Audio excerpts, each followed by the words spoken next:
Hey everyone, welcome back to our channel and Merry Christmas Eve. What we're going to talk about right now is what people are seeing and experiencing in everyday life when it comes to being of the prepared mind. And I get sent pictures and videos and emails. And if you would like to send me something for a video, just email me. My email's in the description box below. So first I'm going to tell you what I'm going through right now. My washing machine went down. And for the past couple of days, doing loads of laundry, I couldn't figure out what was going on. Every time it was in spin cycle, it was making this really weird, loud sound. It was almost sounding like the washer machine was getting ready for takeoff. And I didn't think it was off balance because it's a front loader, right? So today, my son goes out to do a load of laundry and it turns on, but it won't start.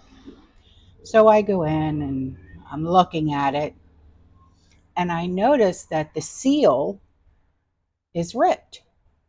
So I put my hand in and these little pebbles fall out. And I'm like, what the heck? Here I didn't realize that there's something called an oil seal. And it's hard to explain, but it's made out of like a very hard rubber, almost like stone. And it's circular, okay? And it broke in half, crumbled, ripped the seal, and now I can't use my washer. So here are two pictures and a video so you can see what I'm going through. Oh, and I had a backup washing machine. And the washing machine worked perfect. But Sean bought me a new set last year. And by the way, the warranty is up on this new set back in October. So I said, no problem. We can wait to get the new washer fixed. We have the backup washer.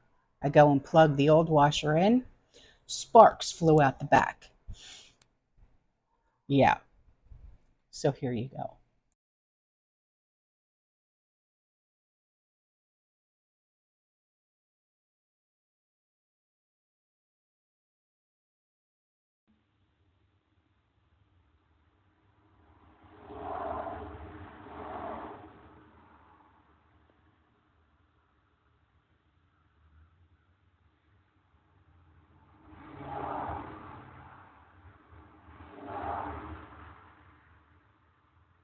So here's a picture that was sent in by a community member, and I couldn't agree more.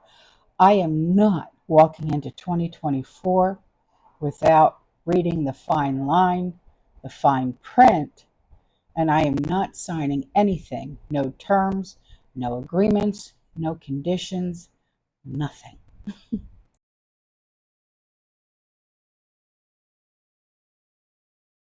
So here's a link that was sent in by a community member, and she said, "This is really scary stuff. I won't buy this product ever," meaning Mountain Dew. So here's a email that was sent in by a community member, and she said, "Hi, I love your channel." Well, thank you very much. She said, "Watching your sausage, peppers, and onions canning show." Oh, well, thank you. She said, "I wanted to make a suggestion about peeling onions. Years ago, I was told that when using a recipe calling for cooked onions, I put them in the freezer for a couple of hours before I peel and cut. It makes it easier and no more tears." Okay, thank you. Because that's the one thing. It doesn't matter what kind of onions I'm using, whether it's yellow onions, red onions, sweet onions, shallots. My eyes tear, my nose tears. I mean, it's just the most awful thing. And I'm thinking, oh God, I'm rubbing my eyes and rubbing my nose.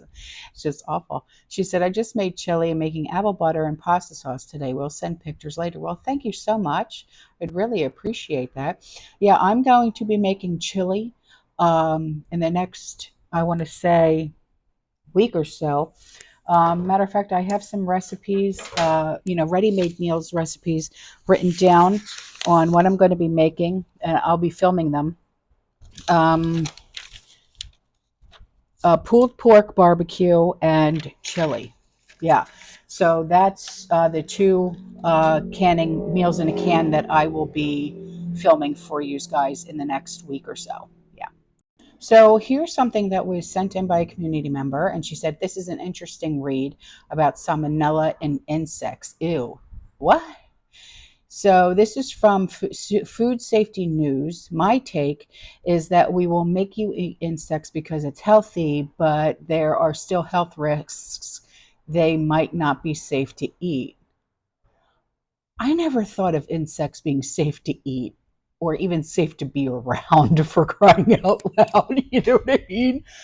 So she said, of course, we're not meant to eat insects. Researchers have evaluated a range of studies focused on salmonella in insects to gather data for assessing the safety of insect-based foods.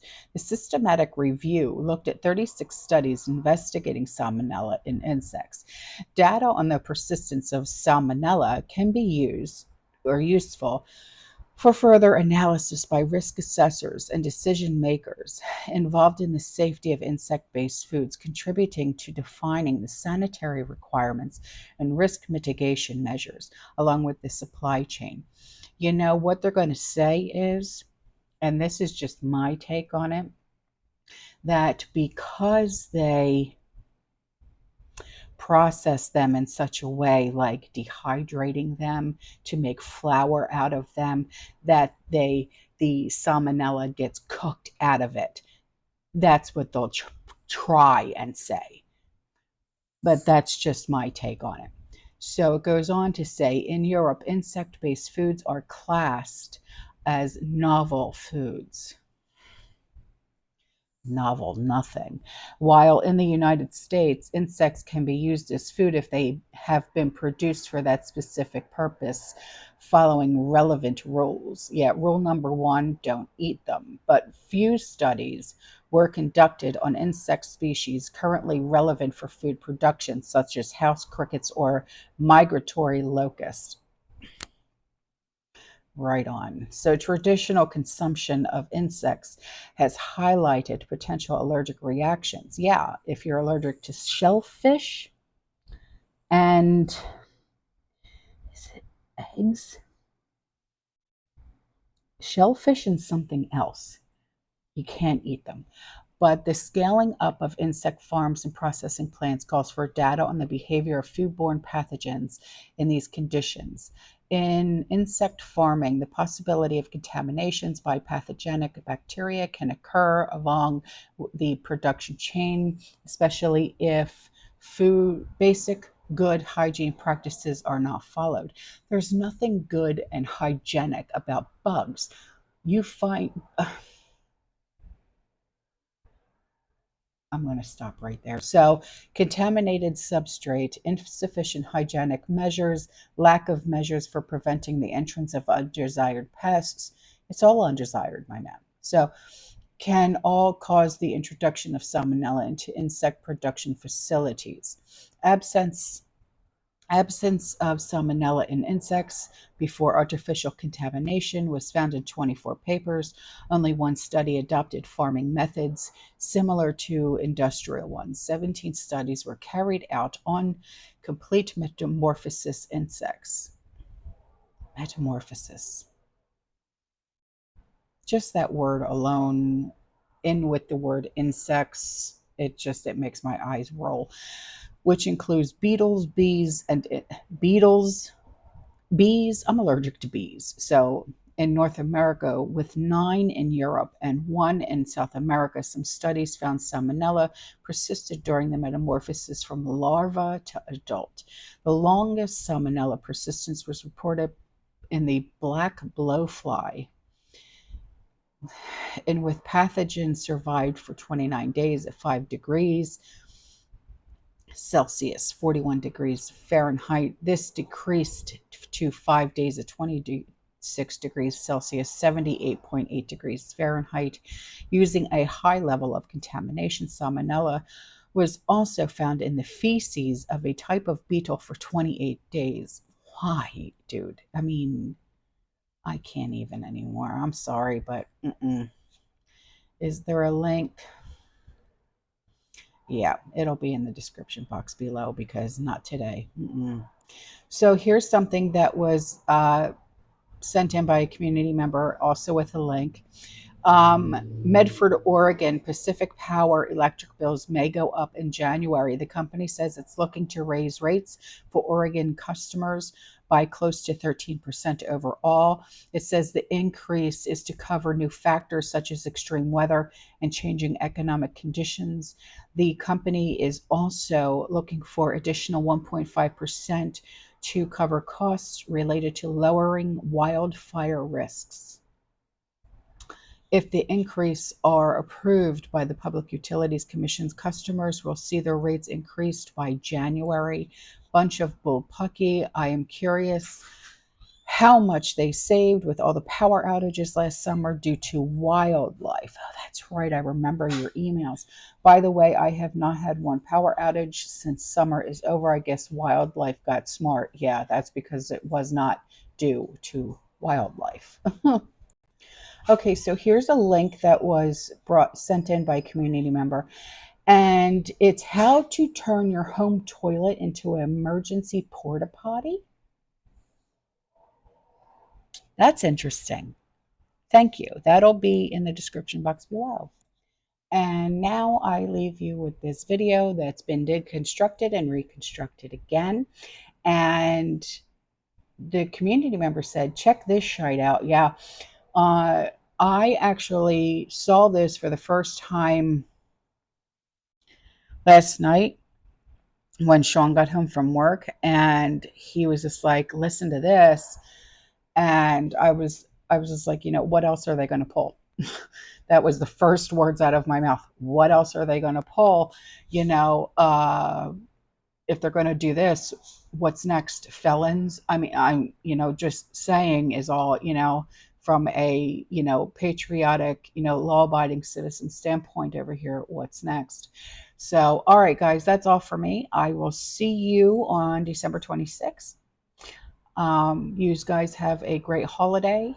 And thank you for being with me and sharing everything that you guys share with me. And I will see you in the next one. You stay safe, you stay positive, you keep prepping. And as always, fear less. Ciao. So my husband owns a gun shop, and he just called me to tell me that the ATF has made updates to their background check policy, and effective today, they give an exemption to illegal immigrants to be able to purchase firearms. Now, this strangely coincides with California, New York, and Chicago making it legal for illegals to be police officers. Tell me our government isn't about to pull some shenanigans without telling me our government's about to pull some shenanigans.